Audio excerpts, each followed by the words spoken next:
Now let's go over to our Bae Eun-ji once again at our election wall for the latest on the election results. Eun-ji, give us the updates.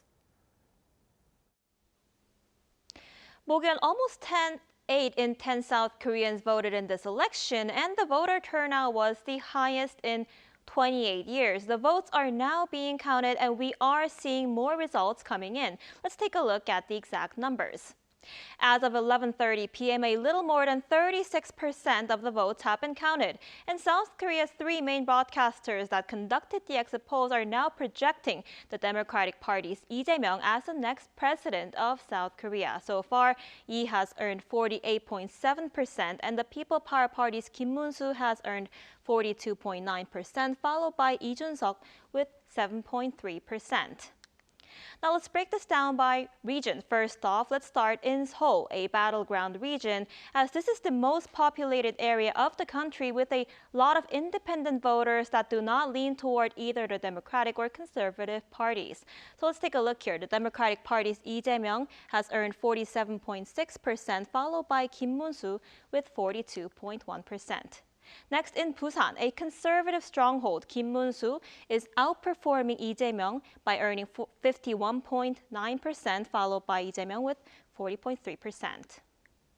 Over in Daegu, another conservative stronghold, Kim Moon-soo is clearly taking the lead here by earning more than 70% of the votes, followed by Lee Jae-myung with almost 20%. Next, over in Incheon, Lee Jae-myung is beating Kim Moon-soo by gaining more than half of the votes. But we'll still have to see how the final results turn out there. Next, over in Gwangju, a liberal stronghold, more than 40% of the votes have been counted there, and Lee Jae-myung is clearly in the lead by taking more than 80% of the votes.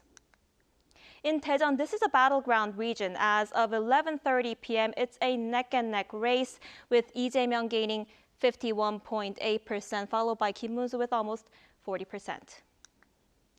In Ulsan, this would normally be seen as a conservative stronghold, but it seems to be a tight race there, with Kim Moon-soo earning 46.3%, followed by Lee Jae-myung with almost 45%. We'll have to see how the final results turn out, but if Lee Jae-myung takes the lead, this will be the first time in South Korea's presidential election history that a Democratic Party candidate has led a Conservative Party candidate in Ulsan. In Sejong, now this is a region where Lee Jae-myung has vowed to transform into the country's administrative capital, and Kim Moon-soo also pledged to build a second presidential office there. So let's take a look there. It looks like Lee Jae-myung is in the lead by taking more than half of the votes, followed by Kim Moon-soo with around 30% of the votes. Next, over in Gyeonggi-do Province, Lee Jae-myung previously served as the governor there from 2018 to 2021, and Kim Moon-soo was also the governor of Gyeonggi-do Province for 8 years from 2006 to 2014. So let's see who's in the lead. It's still too close to call, with Lee Jae-myung gaining 49.2%, followed by Kim Moon-soo with 41.8%. And moving over to Gangwon-do Province, Kim Moon-soo is in the lead with 47.3%, but Lee Jae-myung is also gaining more than 40% of the votes there. Now let's go over to the central part of the country in Chungcheongbuk-do Province. This is an important region to look at because it's considered a swing region in presidential elections. Candidates who gain more votes in Chungcheongdo provinces were not always but often elected as the president of South Korea. So let's take a look here. Lee Jae-myung has gained almost 50% of the votes, followed by Kim Moon-soo with 42.7%. And in Chungcheongnam-do Province, another crucial swing region, Lee Jae-myung is also in the lead by taking almost half the votes, followed by Kim Moon-soo with 43.4%. So we'll have to see how the final results turn out there.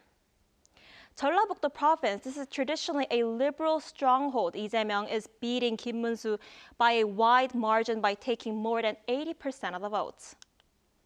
Jeollanam-do Province, another region with many liberal voters. Lee Jae-myung again in the lead with more than 86% of the votes there. Next, in Gyeongsangbuk-do Province, this is a conservative stronghold. Kim Moon-soo is in the lead with more than 60% of the votes, followed by Lee Jae-myung with around 25% of the votes. Gyeongsangnam-do Province, again, Kim Moon-soo is in the lead by taking almost half of the votes there. Last but not least, in Jeju, we'll have to see how the final results turn out there. For now, Lee Jae-myung is in the lead by taking more than 50% of the votes, followed by Kim Moon-soo with almost 40%. But I have to remind you, with only around 36% of the votes counted nationwide as of 11:30 p.m., we will still have to wait for the final results, and I'll make sure to bring you more updates later on. Mok-yeon?